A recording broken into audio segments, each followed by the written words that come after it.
Sejam muito bem-vindos, muito boa noite, bom dia, boa tarde para qualquer momento que você está assistindo aqui. Esse daqui é o Clube do Livro, Nas Voragens do Pecado, onde a gente conversa sobre esse livrinho aqui, ó. Ixi, esse projeto aqui já tá há um tempo, que é de Ivone do Amaral Pereira. A gente conversa capítulo por capítulo e a gente vai então fazendo essa discussão bem gostosinha. E hoje a gente vai falar sobre o final do livro. É isso mesmo. Então eu tô muito ansiosa porque esse projeto tem durado já há um tempinho. E junto com essa pessoinha aqui que vai entrar, a gente tá aqui de 15 em 15 dias falando e se relacionando com todos esses personagens. Então bora ver como é que vai ser então a solução, né? Como é que vai ser o encaminhamento final de toda essa história. Cadê o Vini? Esperando aqui entrar. Oi, Vini! Acabamos! Terminamos o livro! Boa Seja bem-vindo, se noite. apresenta aí. Pode falar. Tá me escutando bem, Jade, por aí? Tá, tranquilo. Gente, boa noite. Como a Jade estava falando inicialmente, já estamos há alguns sábados, né, Jade? Alguns meses com esse trabalho, com esse livro que foi de grande aprendizado. Um livro maravilhoso. Deixa eu pegar também o meu aqui para fazer o nosso merchan, né? Nas Voragens do Pecado. Já adiantamos, né, Jade, que vamos tentar seguir esse Clube do Livro para o ano que vem, mais vezes, que eu acho uma grande importância a gente estudar literatura espírita. E hoje, vou dizer assim, com um pouco de tristeza, finalmente estamos acabando o livro. Um livro um pouquinho extenso, de 4 partes. Hoje nós vamos ver o capítulo 3 da quarta parte, que é o Antigo Pacto, e depois a Carta Magna. Então, gente, nos acompanhem aí e vamos, Jade, vamos conversando, relembra pra gente aí a nossa última parte, a nossa última live e vamos começar a nossa live. Ó, dando primeiro boa noite pra galera aí de casa, que tá aqui, ó. A Léa Cavalini falou boa noite, depois ela disse, não dá pra ler, fica ao contrário. É porque, na verdade, é um projeto que a gente já tem, mas tá aqui no título da nossa live. É Nas Voragens do Pecado. Eu vou digitar aqui depois, enquanto o Vini for falando. Fica aí que eu já digito, só porque senão eu vou parar aqui, vai ficar toda uma confusão na hora de eu falar. Mas eu vou dar aquela digitada aqui daqui a pouquinho, rapidinho, pra gente retomar o que foi falado e tudo mais. E aí você vai... Eu vou digitar. Só precisa ter um pouquinho de calma. E a Clarice Quaresma falou boa noite, mandou um coraçãozinho. Boa noite, Clarice. Então, vamos lá, né? O que aconteceu nos últimos episódios de Nas Voragens do Pecado? O Luiz encontra, então, a família, né? O La Chapelle, que ele assassinou. E ele encontra no mundo espiritual uma coisa toda assim meio etérea, sabe? Uma coisa toda linda e tal. E ele começa, tipo, a se tremer todo. E ele acaba descobrindo, tendo memórias da vida passada dele, que a Condessa Catarina, Catarina é a rainha. A Condessa Carolina, ela foi mãe dele numa outra vida. Então, aquela era a família espiritual dele. Ele, em vida, ele cometeu grandes atrocidades.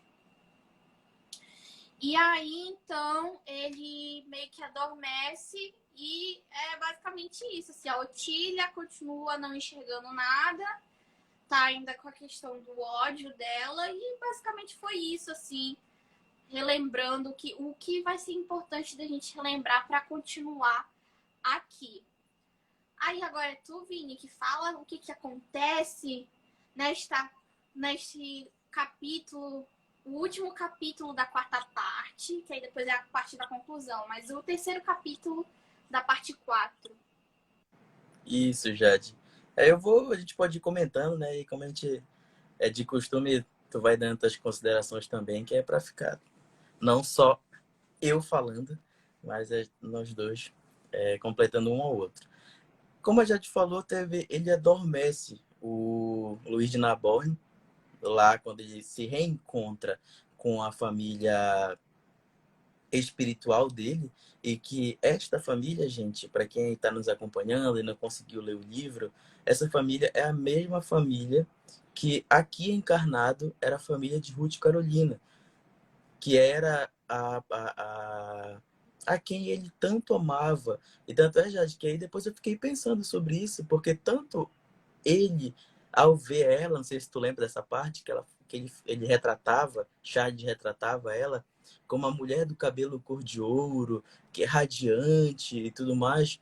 E também quando ele começou a ter relação com ele, digo, relação mais próxima, ela também começa a gostar. Ela começa a gostar, ela tem essa afinidade. E aí, nesses últimos capítulos, a gente percebe o porquê que eles têm já essa afinidade. Porque eles faziam parte da mesma família espiritual. Como a Jade colocou inicialmente, a Condessa, ela, a mãe da Ruth, era mãe também, em uma vida passada, do Luiz de Naborn. Então, gostaria de começar falando isso, Jade, porque aí faz um pouco de sentido todo aquele derretimento que ele tinha por ela, né? Toda aquela paixão que ele tinha por ela. Claro que não... A gente chegou até a ver um pouco dessa paixão engraçada, né? E depois ela até fica um pouco receosa e se remoendo um pouquinho também, porque ela falava que ela começou a gostar, começou a amar a quem ele tinha tirado todas as pessoas que eram mais importantes para ela. Então ela fica assim, meu Deus, o que é que está acontecendo? Enfim, gente, fica nessa sentimento mesmo de, assim, de culpa, vamos dizer assim. E esse terceiro capítulo, o Antigo Pacto, assim intitulado, ele começa em que quando desperta o Luiz de Naborn, ele desperta, ele ainda está lá naquela casa em qual no plano físico eles moravam, os Bittencourt de La Chapelle, em que, como colocou a Jade, aquela é toda etérea, toda assim com uma vibração boa, rodeado da família inteira, pelo qual o próprio Luiz de Naborn, o capitão da fé, quando ele era o capitão da fé, ele tinha executado a família todinha, estava todos lá naquela casa, e ali o recebendo muito bem. E ele desperta com uma certa vergonha, assim colocou o Charles. E aí a gente para refletir um pouquinho, por que que ele acordou, né? Ele estava sentindo uma vergonha. No capítulo anterior que nós estávamos falando, ele estava sentindo muita culpa. Ele estava muito, muito assim... ele conseguiu entender o que ele fez foi errado. E já nos últimos capítulos, nos últimos dois capítulos que nós conversamos, ele já estava sentindo muita culpa, ele já se sentia muito, muito, muito culpado do que ele tinha feito. E agora ele chegou a sentir o quê? A vergonha, pelo que ele, por tudo o que aquela família representa para ele, como também a família espiritual, ele começa a ficar meio que envergonhado pelas coisas que ele fez aqui no plano físico. Para quem não acompanha também e está escutando aqui a gente, ele simplesmente ceifou a vida de toda a família. Então ele ficou assim bem, bem sentido.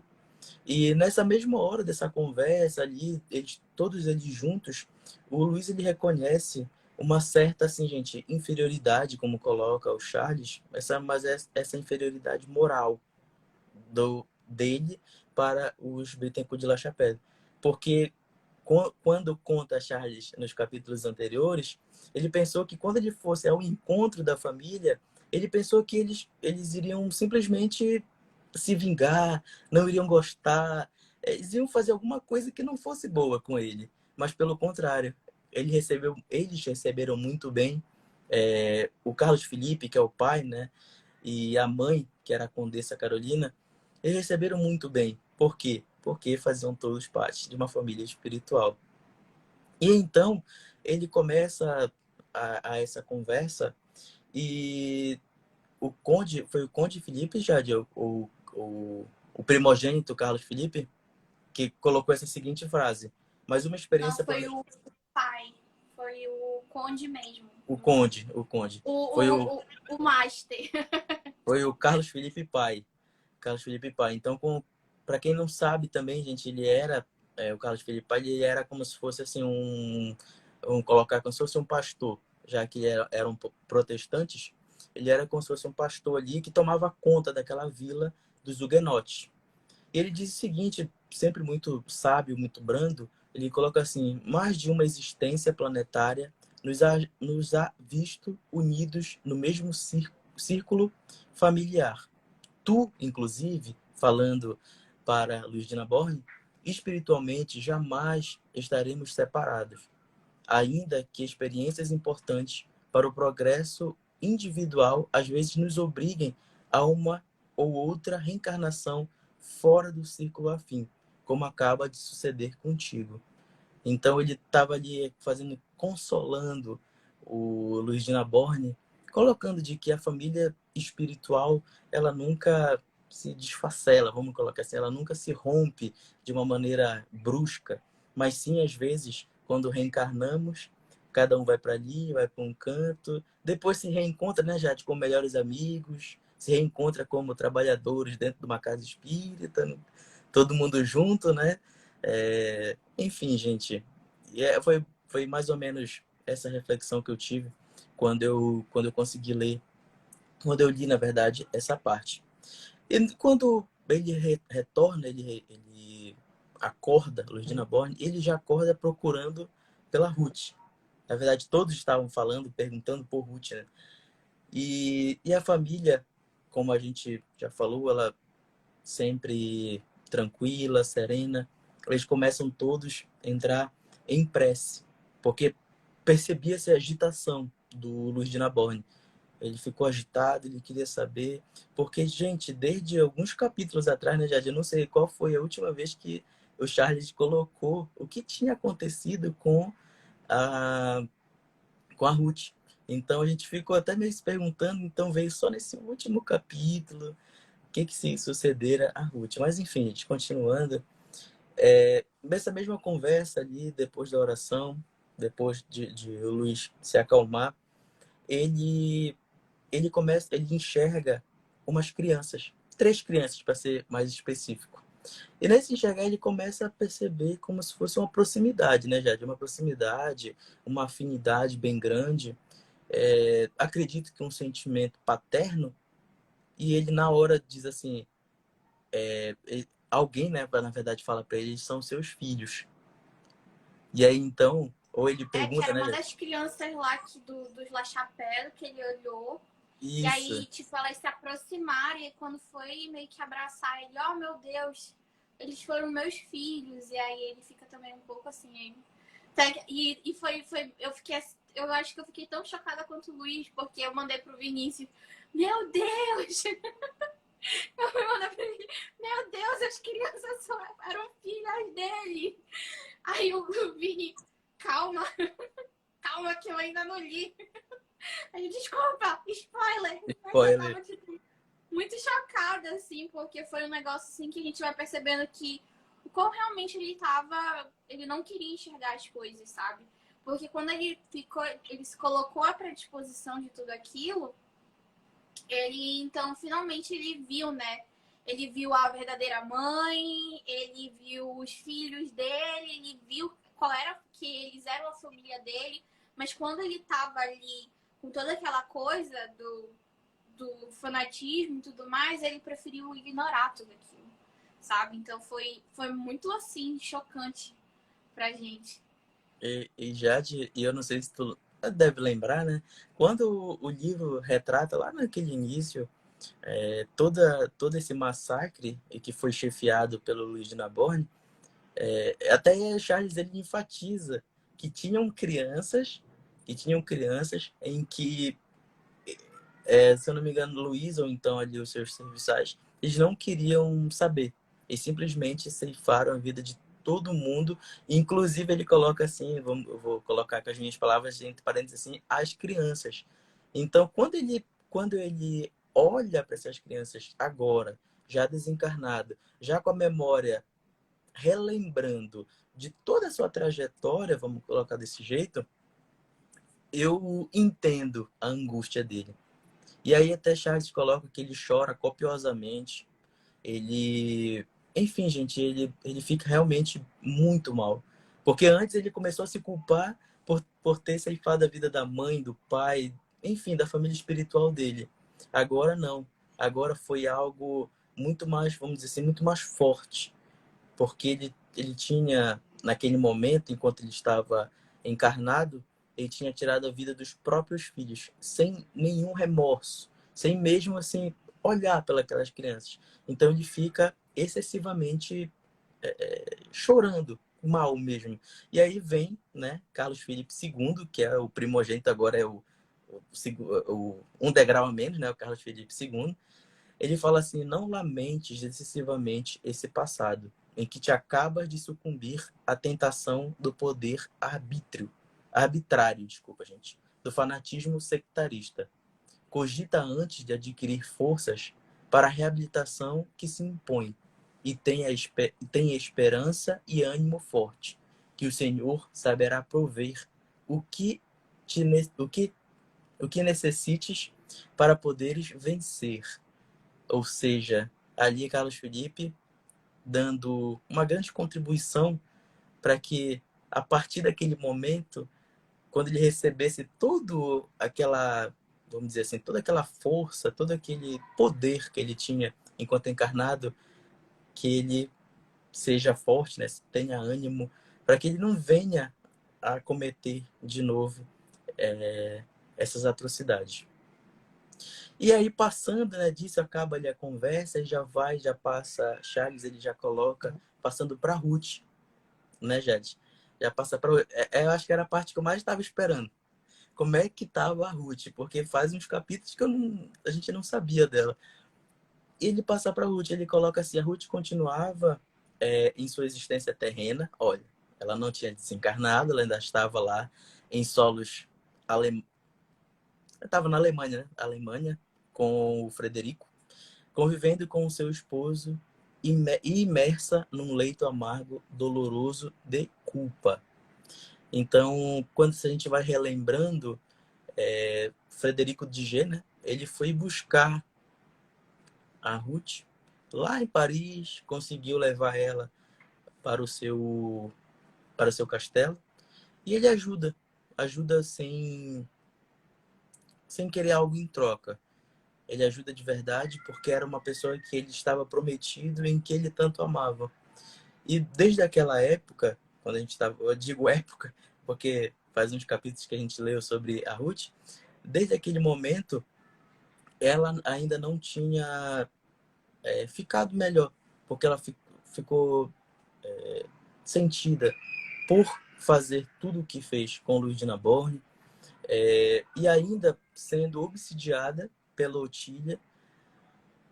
Continuou sendo obsidiada pela Otília, e ela realmente não ficava, se eu não me engano, né, Jade, ela dormia alguns dias, aí ela acordava, depois continuava mal todos esses dias, depois dormia de novo, ficava dias e dias adormecida. E assim ela continuou, aqui no nosso último capítulo do livro.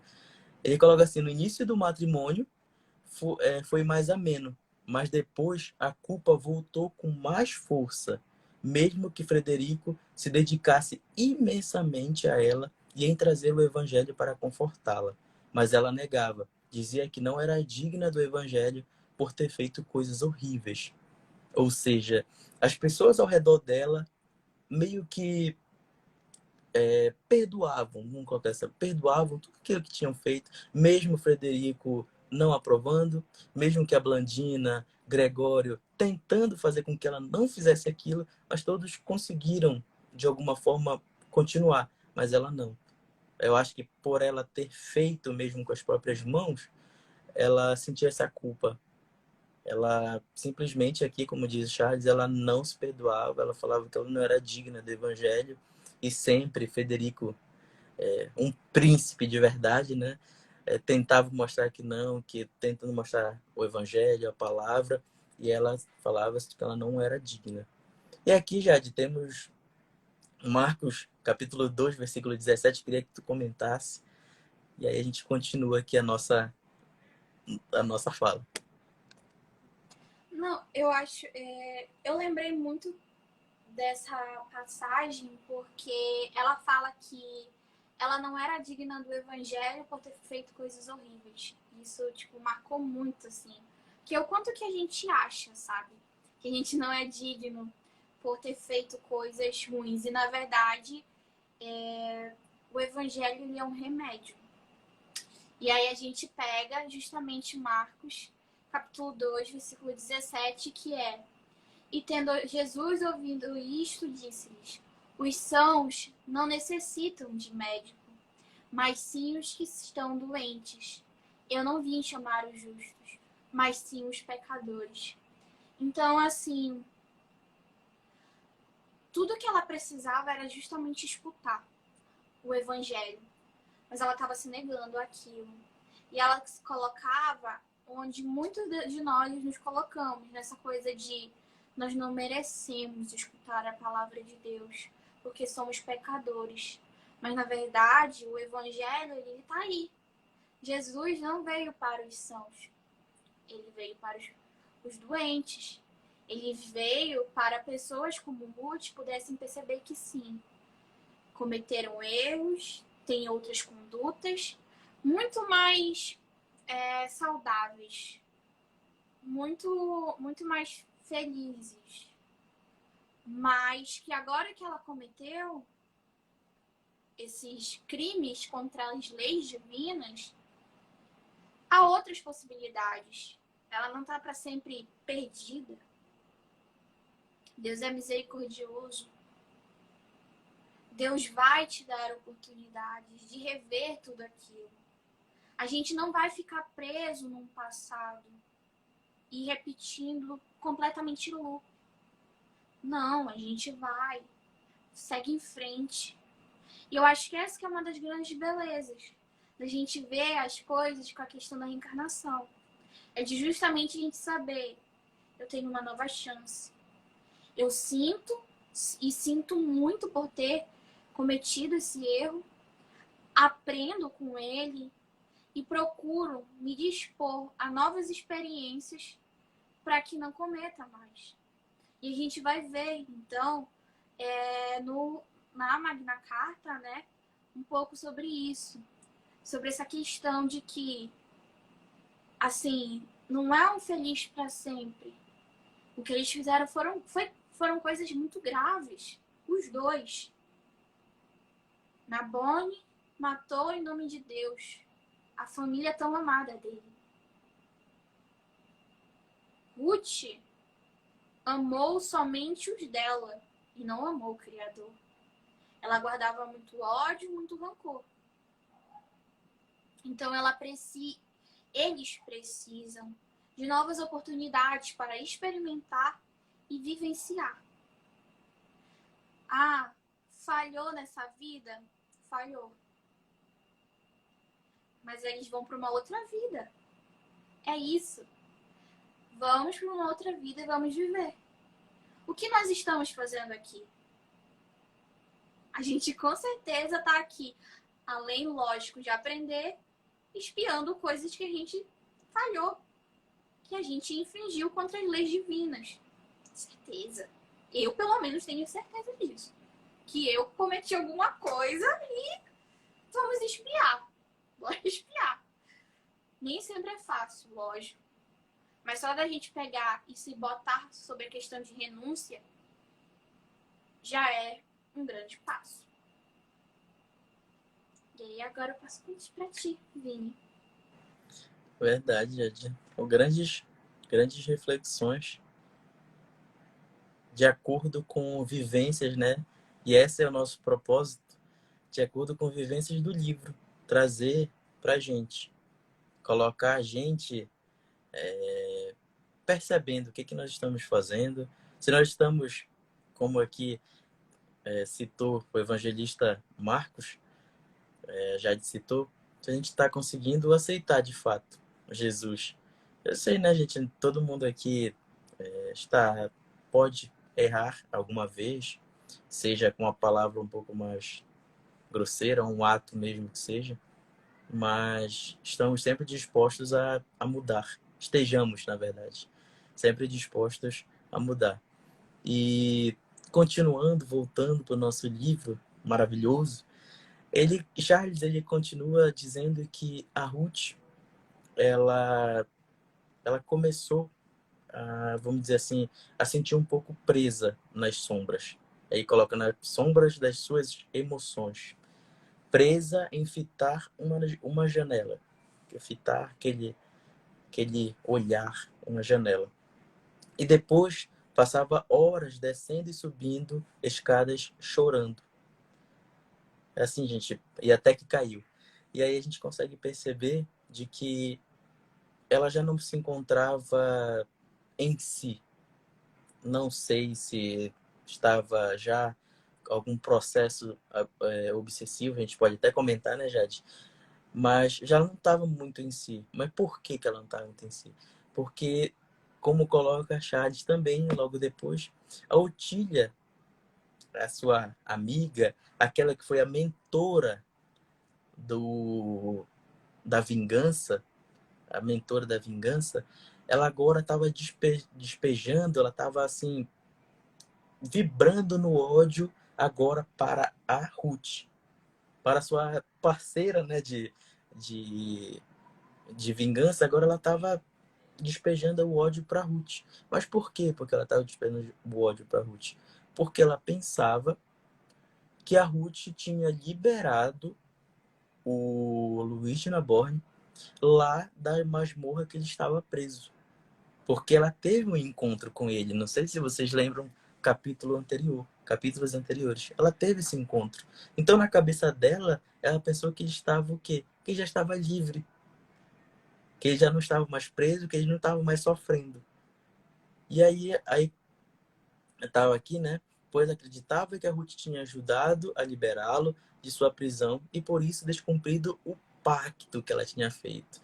Também aquele pacto em que a Ruth, antes da Otília desencarnar, ela faz a Ruth colocar a mão em cima da Bíblia, que é um livro santo, né, para eles, jurando que ela ia cumprir rigidamente aquela vingança. Então, ela, com a quebra daquele pacto, ela simplesmente, assim, começou a, vamos dizer assim, obsidiar de fato, não que ela não tivesse antes, né, mas agora foi com esse sentimento do ódio mesmo para com a Ruth.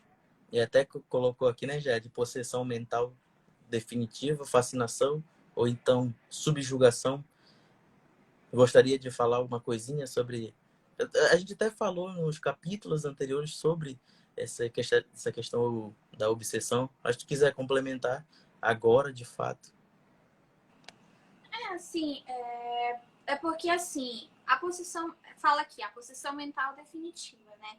Então, assim, a gente pode ver que provavelmente a Ruth, ela tava numa fascinação.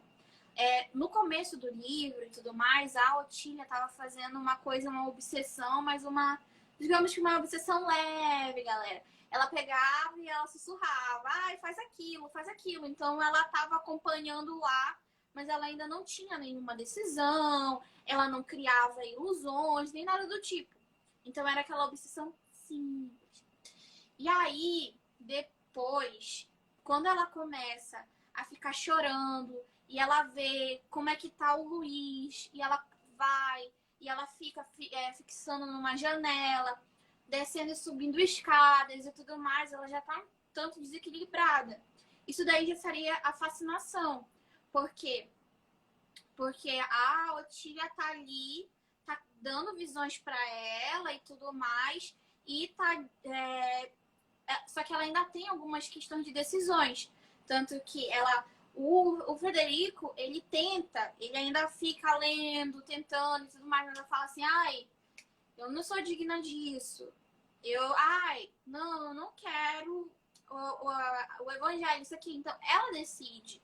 Não é a Otília, ela decide. Ela ainda tem esse poder de decisão quanto a isso. Só que ela tá já um tanto perturbada. Ela tem a questão das visões dela e tudo mais. Então ela fica muito fissurada na ideia do Luiz, de toda a culpa dela e tudo mais. É como se fosse, entendeu? Estivesse enchendo aquilo. Só que quando é possessão mental definitiva, aí já é a subjugação. Porque ela já não tem mais quase que esse poder de decisão. Ela já tá lá, ela já tá meio que lá sob o controle da Otília, sabe? Então é muito mais, digamos que intenso. E aí, que aí por isso que a gente ficou assim, é fascinação, é subjugação, mas eu creio que já seja mais desse e daquele que estavam comentando antes. Sobre, como é que ela estava? Ela estava fazendo aquilo, ela vivia chorando, ela tinha visões da Otília que falava tal coisa, tal coisa, tal coisa pra ela e tudo mais. Aquilo dali era meio que uma alimentação e era fascinação. Ela estava fascinada pelos pensamentos que a Otília estava gerando sobre o Luiz, sobre essa culpa. E aí agora não, agora ela já está meio que sendo dominada pela Otília já totalmente, a mente dela meio que ela entregou para a Otília. Verdade. E quando a gente até estuda, né, já a obsessão de subjugação, às vezes esse controle do desencarnado para o encarnado, às vezes é até mesmo do corpo físico, é do querer mesmo. Ali, enfim, sempre não, mas na sua generalizando um pouquinho, buscando constrangimento, então é uma querência, né, do encarnado.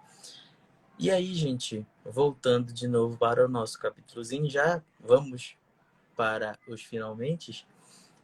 Blandina, como eu tinha falado inicialmente, Blandina e Gregório, que eram aqueles serviçais fiéis da Ruth, eles tentaram ajudar, mas só que ela sempre dizia a mesma coisa, em que ela não podia, porque ela estava submersa às trevas, ela não podia porque ela não merecia por tudo que ela tinha feito. E, gente, todo esse enredo que a gente aqui contou para vocês em poucos minutos, ele durou por 12 anos. 12 anos ela vivendo desta forma, a Ruth. No início do livro ela tinha lá pelos seus 18, né, já 18, 19 anos. Agora um pouco mais velha, ela já, assim, perto ali dos seus 30, vamos dizer assim, mais um pouquinho de 30 anos. Ela passou, vamos dizer, quase que metade da vida dela, um pouco menos, claro, na metade da vida dela, passando por isso. Sempre buscando, procurando Luiz nos seus sonhos. E até que um dia, Frederico, eu chamo ele de príncipe, porque esse cara é surreal. Frederico, no qual ele com a Ruth tinha se casado, ele mandou um espião para Paris para saber como é que estava o Luiz de Naborn. E isso meio que deixou animada ela, querendo saber, querendo buscar como é que estava o Luiz. Será que já estava bem? Enfim, ela ficou um pouco mais animada. E aí, gente, depois de 3 meses que o serviçal foi a Paris e voltou, esse espião, ele simplesmente traz a notícia de que Luiz de Naborn desapareceu. Ninguém sabe dele. Nós sabemos, né, que ele foi colocado na masmorra pela Catarina, a rainha, e lá ele desencarna. Só que as pessoas não sabiam do que tinha acontecido com ele. Então, para a população, ele desapareceu. E isso, gente, desanimou num ponto tanto a, a Ruth, que ela ficou quase que à beira da morte. E aí coloca, né, no livro Charles, que todos os amigos, o esposo, o Frederico, se reuniram em volta do seu leito, né, onde Ruth estava em tenebrosa agonia, lá já quase que desencarnando. Por isso que a gente falou que estamos no finalmente desse capítulo. E de repente, né, Jade, a Ruth abre um grande sorriso e diz: minha mãe, meu pai, Luiz de Naborn.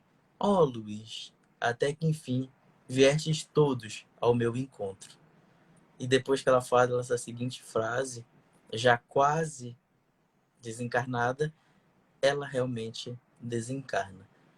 Então, gente, Jade, é assim que acaba o nosso capítulo, né? Porque ainda temos a Magna Carta. É assim que Acho que acaba. é, meninos, que assim é que Calma, acaba o né? livro. Aí todo Não, mundo. calma, calma. Assim que acaba o nosso capítulo 3 dessa quarta parte, né? Pelo desencarne da Ruth.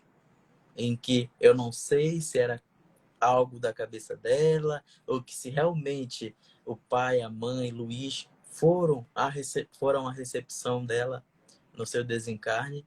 Enfim, porque ela estava tão perturbada, né, gente? Que aí eu fiquei me perguntando nesse momento. Ela estava tão assim. Ela não estava em si, ela não estava bem de fato. Então, quando ela fala isso, eu fiquei assim, claro, no primeiro momento, pensando que foi aquele encontro da família para com ela, para receber o desencarne dela, mas também pensei que ela poderia ter visto alguma coisa que ela abre um grande sorriso e era tudo o que ela queria. A família e o seu amado, né, Luigi Naborn. Então, gente, essa foi até agora o nosso capítulo 3.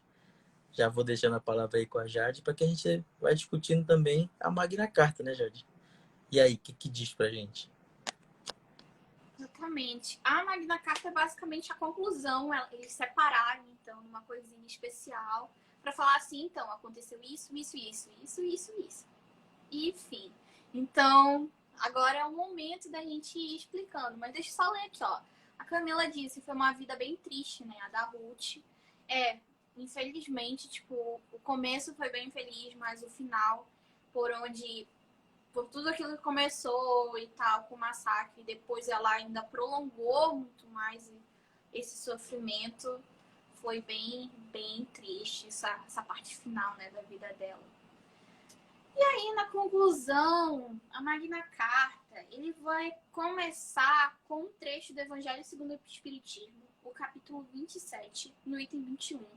Só que aí eu vou trazer só o trecho do trecho do trecho pra gente não se prolongar, sabe? Mas eu acho bem interessante porque ele vai falar sobre as consequências da infração das leis divinas. E aí fala: o homem sofre sempre consequência de suas faltas. Não há uma só infração à lei de Deus que fique sem a correspondente punição. Mas eu acho importante sempre a gente falar que não é aquela coisa de que Deus é punitivo.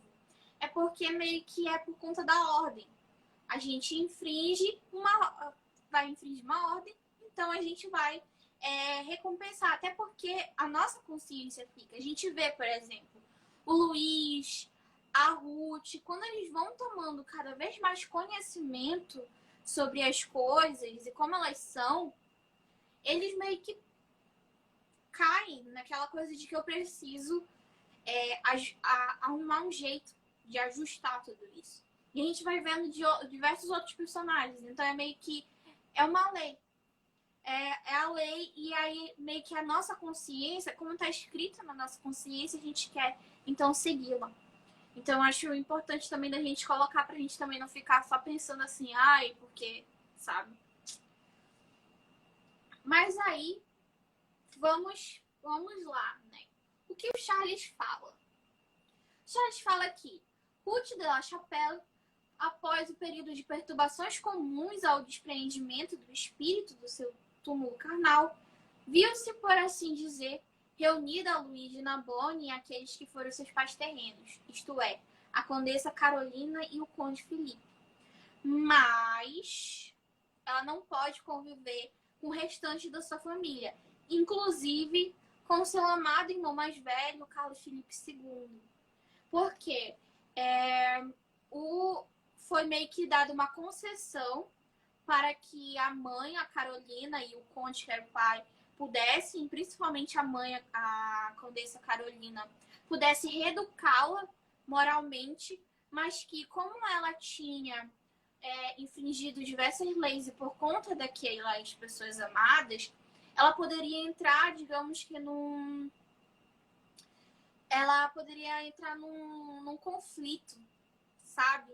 Não estaria harmonizada o suficiente. Ela precisaria retrabalhar muita coisa para ela conseguir, então, conviver com essas pessoas. Para que ela conseguisse estar preparada para amá-los de maneira saudável. E aí ela também pode conviver com o Luiz de Narbonne, porque o Luiz também não é o evoluído e tudo mais. E eles também precisam conviver para se perdoar, para acontecer tudo aquilo, sabe? Então eles podem também conviver entre si.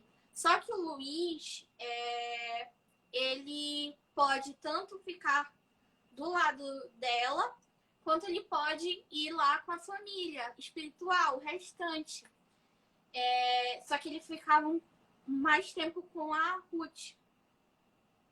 E isso, assim, era bom para a questão moral dele, porque comprovava quanto de compaixão, de amor, de perdão tinha, porque ela fez muita coisa também com ele, mas isso também atrasava ele na evolução moral, porque o momento que ele poderia passar com essa família espiritual dele, ele poderia estar aprendendo diversas leis divinas e tudo mais, para evoluir moralmente, fazer os progressos necessários para as reencarnações.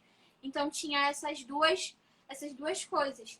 Já para Ruth, a presença do Luiz era um tanto vergonhoso pelas coisas que ela fez com ele. Mesmo assim, ele tá lá preocupado e tudo mais, então ela ficava meio que com aquilo.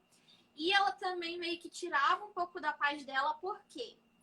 Porque o Luiz tinha acesso à família dela. E ela ficava, poxa, ele tem acesso à minha família e eu que me vinguei de tudo que ele fez com a minha família, não tenho acesso. Então ela ficava também, tirava aquilo um pouco da paz dela, e aí ela ficava em conflito toda vez quando o Luiz estava por perto.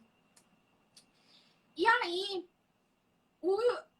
eles, para ver a questão do progresso deles, moral e tudo mais, foi então permitida a questão do acesso a algumas informações das vidas passadas, e eles descobriram que eles já eram um casalzinho, e que ela já foi mãe dos filhos dele e tudo mais, eles estavam tudo em família ali, já era uma coisa já, sabe?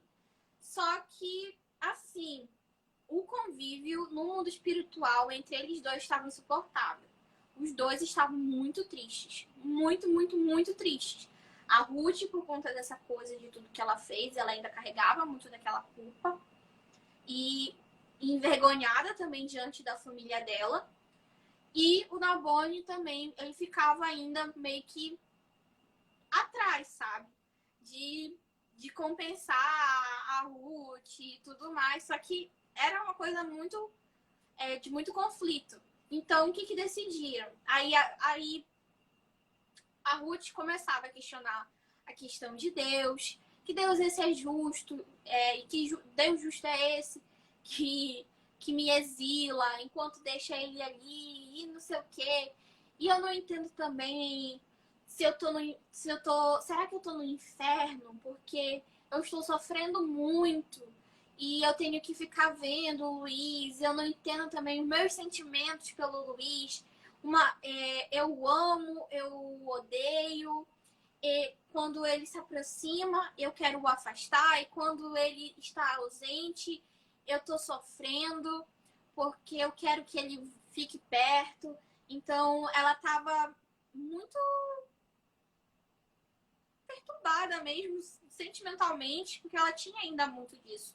Da raiva do rancor. Ainda estava muito presente nela. Mesmo que ela tivesse passado por esse processo de perturbação espiritual, tivesse passado por um tempo e já tivesse no mundo espiritual, tendo auxílio da família da mãe dela e tudo mais, ela estava sentindo tudo aquilo, sabe? Então, assim, ela estava totalmente desnorteada dessa coisa, desses sentimentos dela. E aí, então, foi visto pelo mundo espiritual que esses dois vão ter que reencarnar. A gente vai ter que preparar a reencarnação desses dois distantes, separados, porque agora não vai rolar juntos negativo. Vamos dar uma trabalhada neles, porque eles precisam viver. E essa é a necessidade. Às vezes a gente pensa assim, por que a gente precisa encarnar? Porque encarnando que a gente vai aprender. É na escola. A vida de verdade é a vida espiritual. E aqui, quando a gente está aqui a gente está aprendendo. É quando a gente tá com o nosso corpo mais limitado, quando ainda tem coisinha. Porque lá a gente vê assim, eu estou mais ciente das coisas que estão acontecendo, tenho maior domínio da questão da mente e tudo mais. Aqui a gente quase não tem domínio nenhum. Nosso corpo é muito mais limitado e a gente ainda tem pouquíssimo conhecimento sobre isso. Então, aqui é mais difícil, aqui é realmente o local da prova, que a carne é uma prova. E aí, então, precisa. E eles precisavam. E aí, o Luiz aceita vir encarnar.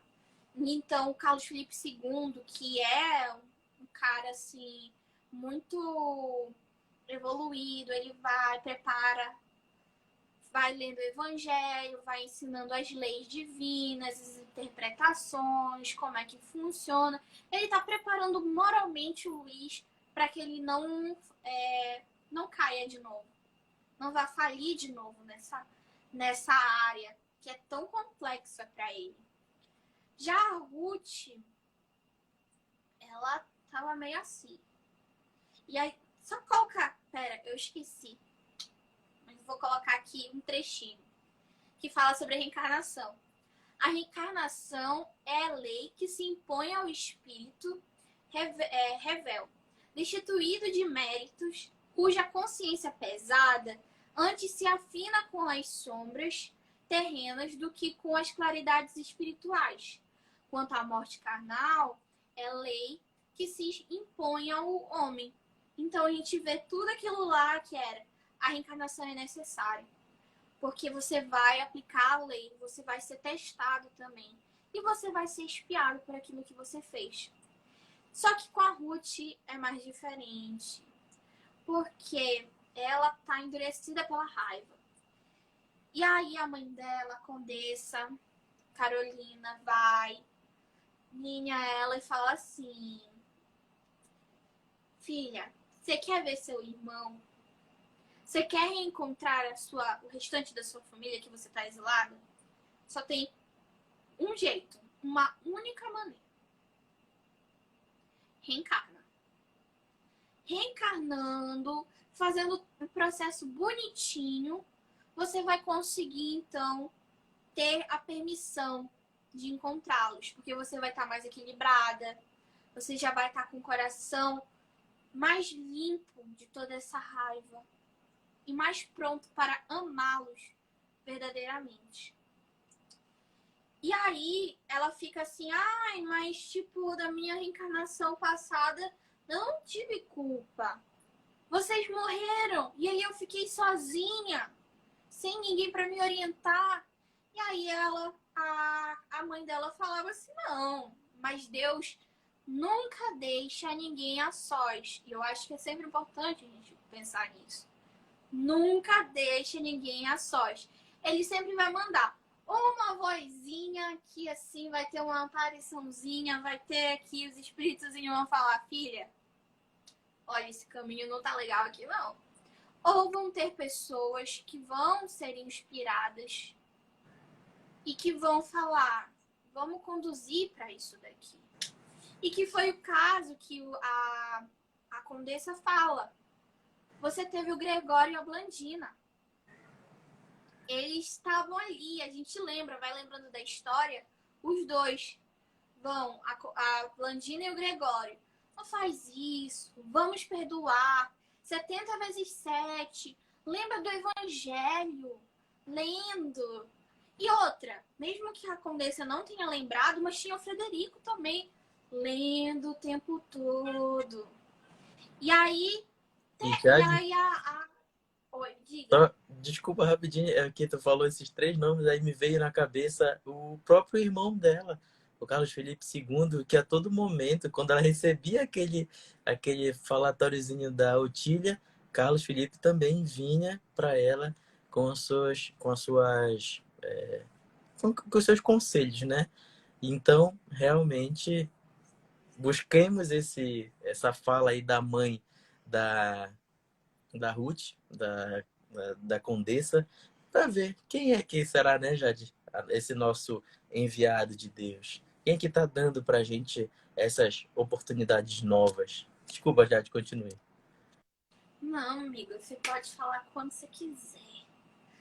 E aí também e ela falou assim, até o Monsenhor de B, quando descobriu a questão da traição, ele foi inspirado pelos céus para ajudar vocês, para colocar coisinhas, conselhos, sabe? Então tava toda uma questão assim, quase que uma equipe espiritual falando assim, vamos através dessas pessoas encarnadas para falar, dar conselho para eles, para ver se escuta. Mas ela não escutou. Então, e aí ela falava assim, mas a Otília me atormentava. E a mãe dela falou assim, olha, ela só te atormentava porque vocês duas estavam ali com a linha vibratória, os desejos de ambas estavam alinhados. E aí, quando permitiu a conexão, fez. E aí, a gente vai percebendo que também, tipo, Ruth não é 100%. Ela percebe que ela não é 100% vítima de tudo aquilo. Assim. E ela acaba recebendo uma carta, então, do Carlos Felipe II. Mas ela é um tanto grande. A gente lê, amigo? Essa que é uma pergunta. Lemos a carta? Ou não? Eu acho que podemos ver um pouquinho só dela. Só um trechinho. Sabe? Para ver de que fala ela. Ai, meu Deus, eu acho que eu fechei o aplicativo, mas já abro aqui. 1 minuto, gente. E aí ela vai receber, então, a carta do Carlos Felipe. Quando meu computador resolver abrir, sabe? Vai ser ótimo. Enquanto isso, vocês vão escutando os cliques.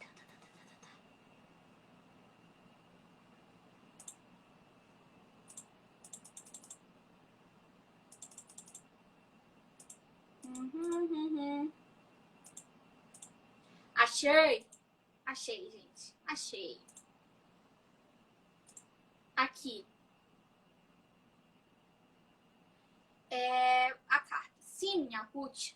Será necessário, indispensável, mesmo urgente, o teu retorno a uma existência nova na sociedade terrena, a fim de reparares as afrontas que tuas inconsequências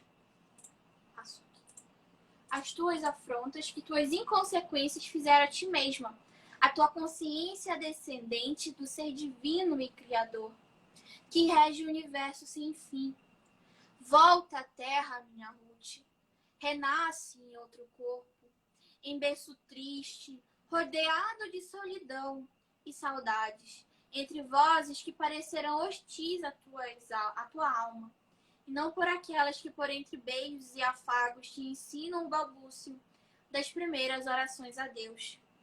No solar saudoso e amigo de La Chapelle, onde foste adorada como os querubins nos céus, paga as leis eternas e incorruptíveis da criação, o tributo das infrações em que incorrestes quando atraiçoavas os postulados do amor, da fé, da moral, da honra, da lealdade, da fraternidade, das virtudes pessoais, enfim, os quais nós, a quem tu amas, te lecionávamos, em nome do Senhor, por entre afetos e carinhos, com paciência e exemplos bons, desde o dia de tua infância e pelos albores da juventude.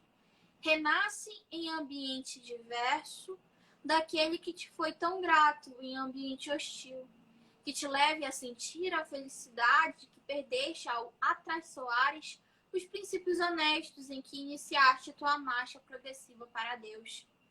E, já que não soubeste honrar o Evangelho, que te guiaria suavemente os passos para a redenção do teu espírito, falindo ante o primeiro testemunho que ele te pediu, após existências tumultuosas por ti vividas entre paixões e erros.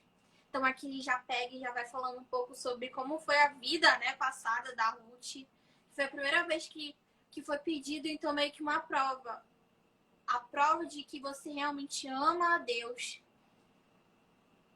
Esse aqui é o teu sacrifício. É a tua vez de ser como não é Messias, que se entrega a gente.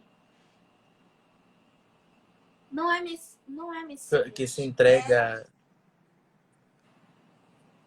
Marti.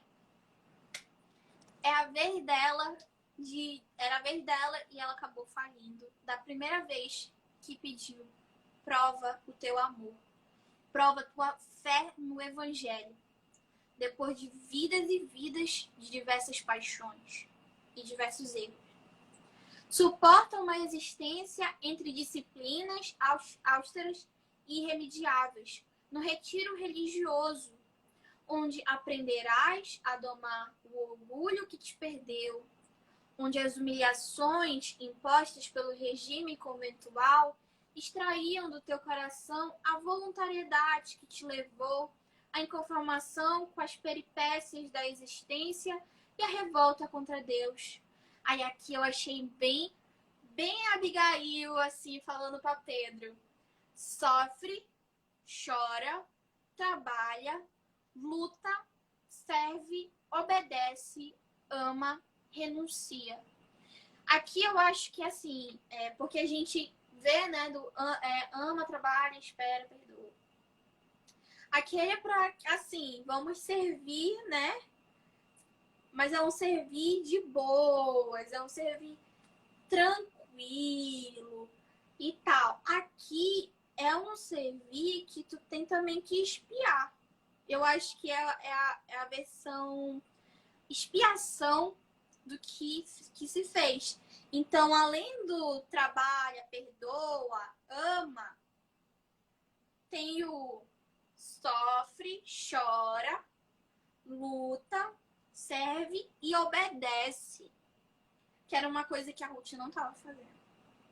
E que ela não entendia também a providência divina. E renuncia, então, ela né, não Jade? entendia a questão de Deus.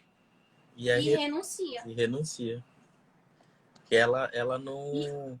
Em momentos, se a gente for relembrar da história, em que, se a gente for pensando, não era dela esse pensamento da vingança. Foi um pensamento trazido pela Otia em que, claro, a gente não tira a responsabilidade de ninguém, mas ela aceitou. E mesmo assim, ela, não, mas ela relembrava, logo no início lá, quando tinha acabado de acontecer o massacre. E ela ficou sabendo quem foi, e Otília explicou tudinho para ela, ela ficou assim, não, mas e a Bíblia, e o Evangelho, e o que a gente estudou. Enfim, gente, ela não conseguiu, assim, essa questão da renúncia, sabe? De falar, não, deixa para lá, eu vou seguir a minha vida. Não, ela foi, assim, aceitando aos poucos aquela influência ali da Otília. Naquela época ela ainda estava encarnada, né? E mesmo assim, ela não teve, vamos dizer assim, essa renúncia. Então, acredito que essa ama, trabalho, espera, perdoa tá diferente, né, Jade?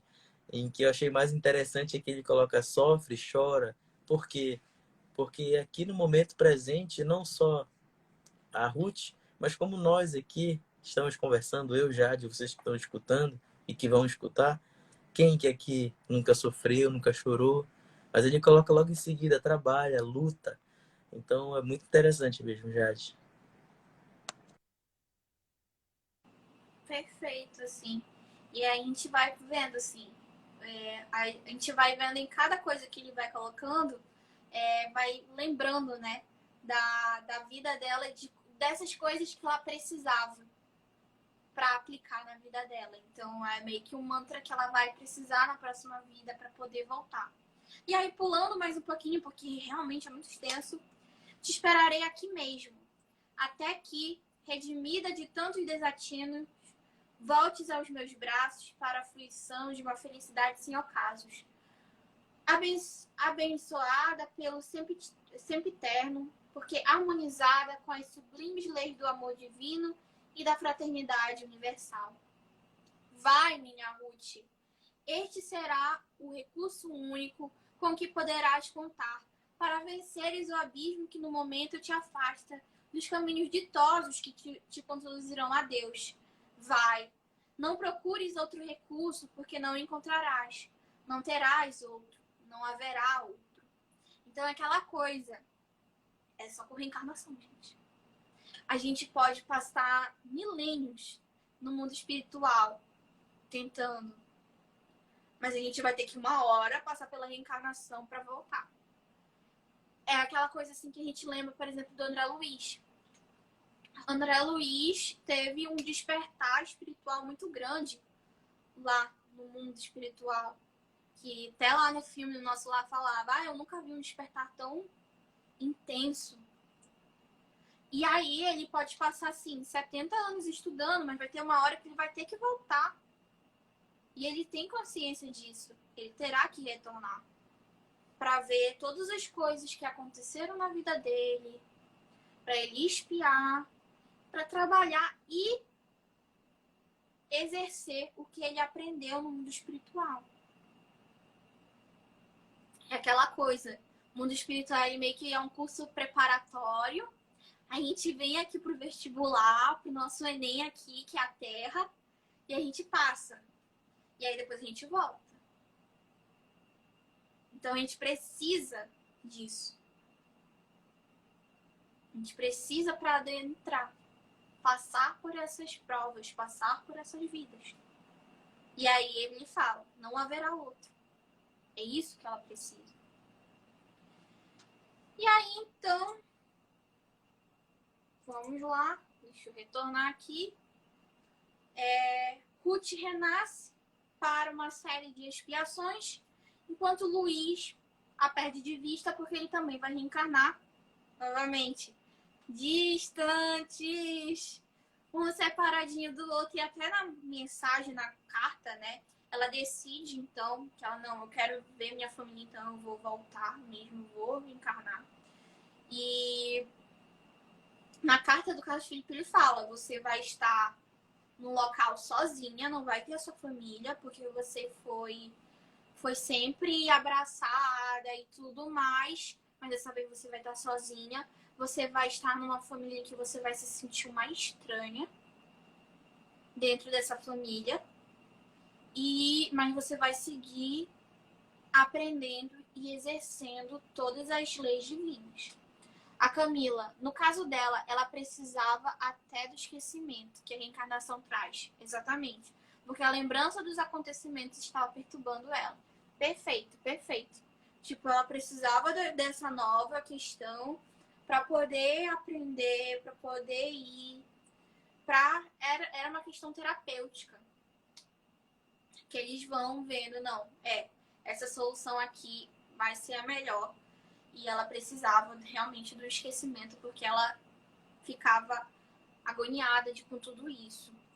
E aí o Luís também encarnou, mas ele encarnou como um judeu espanhol. E para quem não sabe, e aí a Camila pode vir aqui, mas eu dei uma pesquisada, mas é uma pesquisada básica, tá? Mas nesta época acontecia a Inquisição, né? A Santa Inquisição.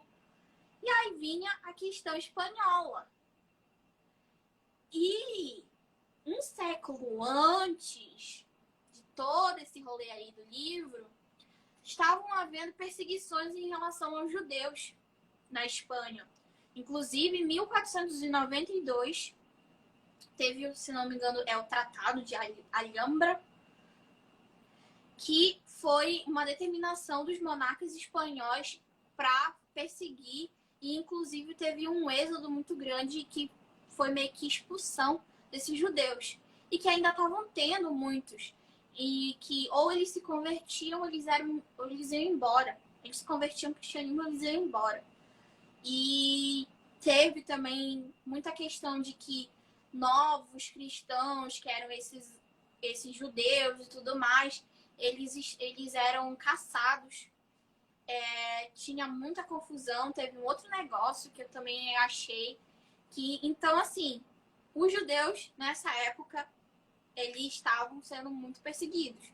Então a gente vê que ele vai ter que trabalhar essa questão do judaísmo, que naquela época era muito sectária, né? Eles separavam muito, mas ao mesmo tempo eles estavam sofrendo perseguições, e que foi uma coisa que ele sofreu. Então é todo um rolê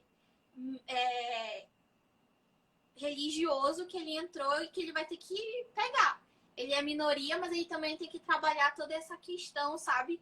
Do amor ao próximo. Então a gente vê aí que as escolhas, né? As escolhas da galera lá, espiritual, eles fazem um planejamento e falam: eu sei no que vai trabalhar esse moço que ele vai ser um judeu lá na época da Inquisição Espanhola. Vai ser isso. Olha, a Camila, é isso mesmo. Começou no reinado de Isabel e Fernando, os reis católicos. Então, olha aí. Te deu aquela pesquisada, trazendo história aqui pra vocês, só pra ter uma noção. É porque quando a gente lê no livro, a gente pensa assim, aí tipo, eles falam assim, vai sofrer uma certa perseguição, mas no caso, nesse caso, vocês têm que lembrar um pouco da Santa Inquisição, então que coloca esse temperinho assim na vida do Luiz. A espiritualidade não facilita. Não facilita porque, né, o amado simplesmente fez uma matança. Então, assim, ele pelo menos ele tá ali, vamos lá, vamos trabalhar, amigo, um pouco mais nessa questão religiosa que você tá precisando. E aí fala um pouco mais também, só pra encerrar, vai falando que durante esses 4 séculos em que eles vão fazendo diversas encarnações e tal, e vai vivendo vidas diferentes e tal, o conde, a condessa, Carlos Felipe vão passando esses anos durante 4 séculos, acompanhando o Ruth a Ruth e o Luiz reencarnando, e todo esse processo eles acompanhando e abraçando eles nessa vida. E a gente vai saber, gente, assim, já contando, né, que na próximo livro, que vai ser a sequência, a gente já avisa, faz todo um drama. Não vamos fazer drama. O próximo, o Clube do Livro 3. A nossa próxima fase vai ser, então, com a sequência desse, né, que é o drama da Betânia, ou é o Cavaleiro de Númenóreos? Peraí. Vamos pesquisar para não errar, para não fazer feio. Trilogia, romances e mas é a sequência, os livros, porque é uma trilogia, né? Que é o Drama da Bretanha e o Cavaleiro de Númenóreos. São sequências da vida dos dois, só que se encontrando. Eu e acho aí que é o a gente vai Cavaleiro. conversar. A gente vai conversar sobre essa vida. Olha, de acordo com a Camila, é o Cavaleiro de Númenóreos. Eu acho que é o Cavaleiro de Númenóreos porque acontece na Bélgica, né? Se eu não me engano, é isso. E aí, então, a gente vai... Que a gente, esse livro agora, passeamos por Paris, vamos para a Bélgica depois. São rolezinhos, sabe? Europeus, a gente faz os rolezinhos europeus e vai aproveitando e conhecendo da história. Conhecendo um pouquinho de história aqui, um pouquinho de história ali. A gente vai incrementando um pouquinho. A gente, na verdade, os dois... O Clube do Livro 1 passou uma parte em Paris. França tá bombando. Depois ela vai pra Espanha. Aí tem uma parte na América do Norte e termina em Paris. Aí depois a gente continua, né? A gente tem a parte do Senna e Paris. Aí o Clube do Livro 3, que vai ser, agora a gente vai falar sobre o Cavaleiro de Numinirs, a gente vai para Bélgica. Teve um pouquinho de Mas Alemanha, né? Um pouquinho de Alemanha com um Frederica. pouquinho de Alemanha também, verdade, verdade. E aí, então, a gente tem esse novo lugar aí para aprender. Terminamos. Terminamos. E estou muito, muito feliz. Para quem não sabe, essa é uma das vidas de Ivone do Amaral Pereira, a médium que fez um trabalho incrível com relação à saúde mental. Eu, pessoalmente, sou uma grande admiradora dela.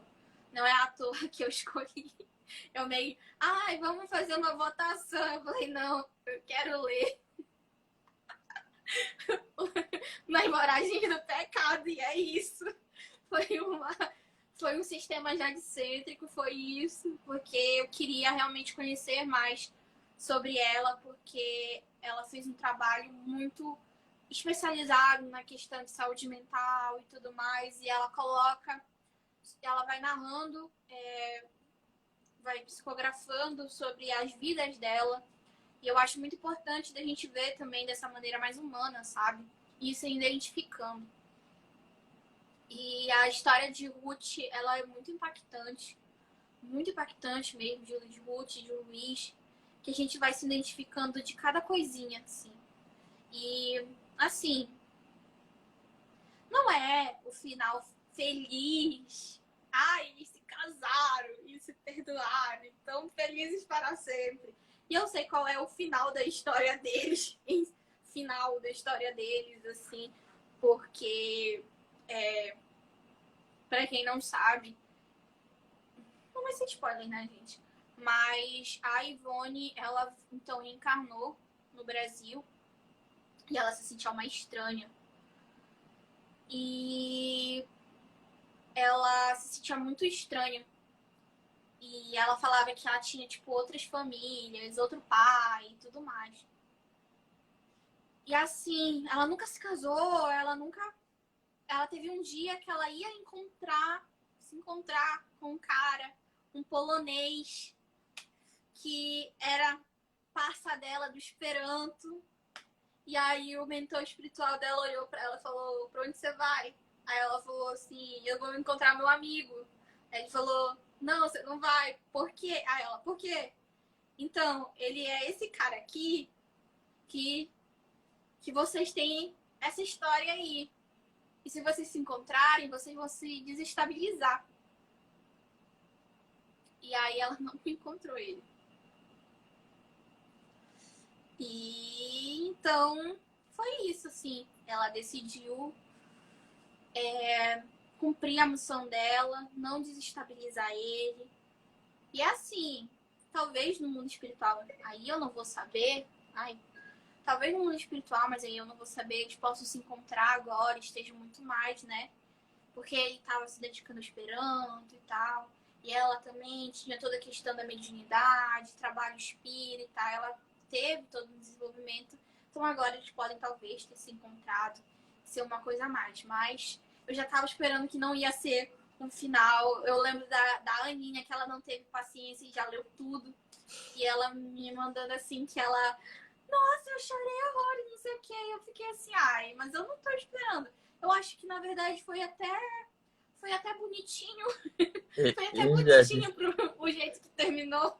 eu acho até que Não foi foi, tão ruim assim. eu acho até que foi um final feliz, vamos dizer assim, não como um conto de fada, né, como a gente vê em livros românticos ou então nos filmes, mas eu acho que foi um final feliz, assim, espiritualmente, vamos colocar dessa forma, porque eles, assim, continuam tendo por 4 séculos o auxílio dessas 3 pessoas em que moralmente são tão, assim, que agregam tanto, em que estão ali, passaram lá 4 séculos ajudando eles para que eles pudessem, né, avançar. E hoje, né, como a Jade colocou, gente, ela não tá falando nenhuma fofoquinha nem nada, foi realmente o que aconteceu. Isso é uma biografia, né, da Ivone, em que a gente pode perceber, depois de um grande trabalho, uma vida toda de trabalho no movimento espírita e também com a saúde mental, com diversos livros, né, Jade?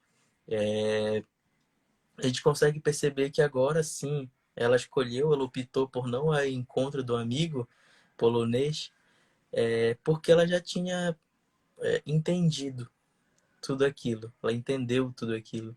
Então, com certeza, daqui para frente, a convivência, o entendimento já vão deixar de ser sempre coisas pesadas ou embaralhar a mente deles. E eu sempre gosto de puxar pra gente, né? Sempre gosto de trazer pra gente o nosso reencontro, a nossa família. Se nós nos sentirmos fazendo parte daquelas pessoas que a gente, no qual convive dentro de casa. Enfim, gente, isso é uma grande reflexão, né, Jade? Uma grande reflexão de como nós estamos nos sentindo em relação à nossa família, aos nossos amigos próximos, às nossas afinidades, enfim, as nossas vibrações durante o dia, porque estava bem nítido de que a Ruth, ela só continuou até o fim da vida dela juntamente com a Otília por causa da mesma vibração, né? Da vingança. Então, tudo isso veio deixando como uma forma de reflexão para a gente, tirando as partes consoladoras. Se eu não me engano, o Charles ele teve um capítulo que ele falou sobre prece, nesses últimos agora de reencarnação, da importância da reencarnação, importância da prece.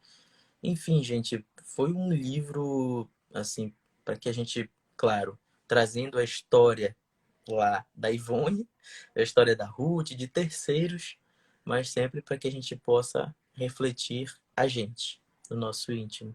Então, não sei se já era para eu falar isso, Jade, mas eu já me antecipei, eu já queria agradecer o convite da Jade. Quando a Jade falou assim, nós vamos continuar, eu já me predispus, vamos continuar, né? Vamos continuar no Clube do Livro, continuar com o segundo livro, que é o Cavaleiro, né? De Lumières. E para que a gente possa continuar entendendo as vidas da Ivone e do Amaral Pereira. Então, gente, já tô deixando aqui meu boa noite, meu agradecimento para todo mundo. Calma, Mas, amigo, mas, calma. mas calma, A gente ainda tem que fazer os anúncios. né? O Calma, calma. anúncio da próxima live, porque E isso que eu ia falar agora. Eu ia falar isso a gente ainda agora. não terminou o Clube 2. A Eu gente ia ainda não falar isso terminou. agora mesmo, que ainda tem um convite. Ainda temos um convite para a próxima live, que é daqui a 15 dias, né, Jade? Para daqui a 15 dias, uma conversa com dois amigos, né, Jade? Inclusive, uma delas está aí com a gente, né?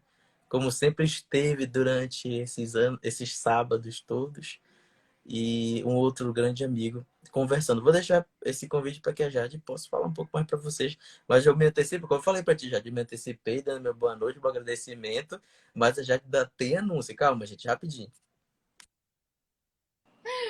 Pois é, gente. Então a gente faz esse convite, não é o final. O final a gente sempre guarda, né, uma coisinha a mais, porque a gente gosta de fazer aquele encerramento legal.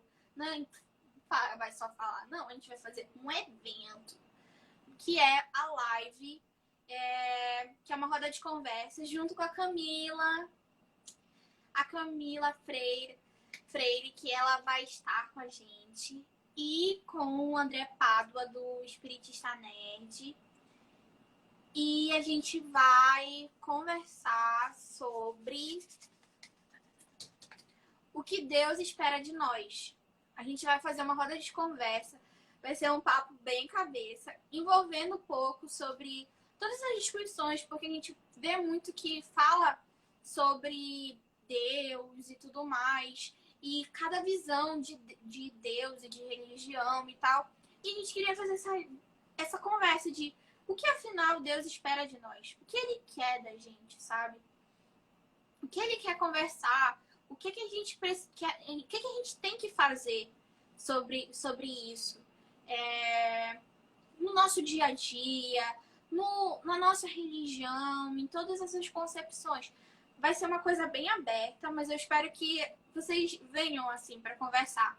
Vai ser aquela coisa que a gente vai relacionar a história do livro, mas também vai trazer essa coisinha assim a mais. Eu achei que esse tema vai ser muito, muito especial. Eu acho que é um tema que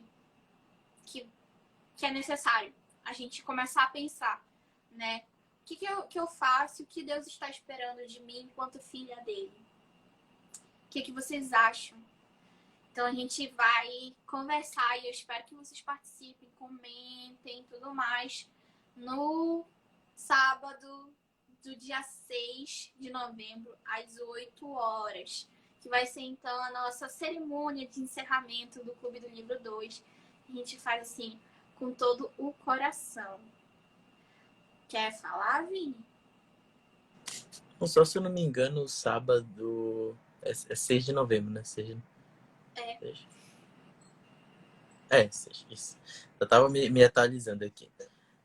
Pois é, gente, já só deixo aqui mais esse convite, esse apelo, se vocês puderem comentar, enfim, já ir pensando desde, vocês têm só 15 dias, 14 dias para ir pensando de que Deus espera de vocês. É uma resposta um tanto quanto individual, um tanto quanto difícil, mas eu tenho certeza que vocês deitarem na caminha de vocês, conversarem com o Pai, com o nosso Pai Celestial, vocês vão encontrando respostas de que Ele espera da gente. E como a já te colocou, é uma conversa sobre o livro, mas é uma conversa um pouquinho mais doutrinária, vamos colocar dessa forma, um pouquinho mais puxando para a nossa doutrina espírita. A gente foi conversando, né, Jade, durante esses sábados, mas a gente relacionava, assim, alguns pontos com a doutrina espírita. Agora nós queremos colocar mais um pouquinho, trazendo, né, como a Jade falou, um negocinho a mais, relacionando com o livro. E se vocês, mais uma vez, puderem nos ajudar, por favor, nos ajudem. Tenham compaixão, a compaixão que a Ruth não teve. Exatamente. E tem aqui, a gente, não sei se vocês sabem, tá, o Clube do Livro, ele vai voltar só ano que vem. Ainda não tem data definida. Mas se vocês quiserem ficar por dentro de mais ou menos o que tá acontecendo de novidades, tem o nosso grupo do Telegram, que a gente avisa antes as coisas lá e depois a gente só dá uns avisinhos aqui. Então, se vocês quiserem estar mais atentos quanto ao clube e quando ele pode voltar, lá no nosso grupo do Telegram. Porque eu vou me mudar, então eu não sei nem onde eu vou ficar, em qual casa eu vou ficar. Então, eu preciso organizar todas as minhas coisas pra gente poder, né, tá tudo bonitinho pra vocês. Mas aí já vão se preparando que ano que vem. Mas não esperem que nesse ano ainda vai ter algumas coisas de livros. Em novembro, agora, depois do nosso clube, a gente vai fazer um especial do Boa Nova, com lives, com convidados e tudo mais, para fazer arrecadações de cestas básicas, para compra de cestas básicas, para doações para famílias necessitadas, de famílias daqui do Amapá e também do interior do Pará, lá em Marabá. Então, se vocês quiserem ajudar, vocês também podem comprar aqui, tem um selozinho, que tudo que a gente tiver de lucro vai ser destinado a esse projeto para ajudar, então, a distribuição de cestas básicas no Natal.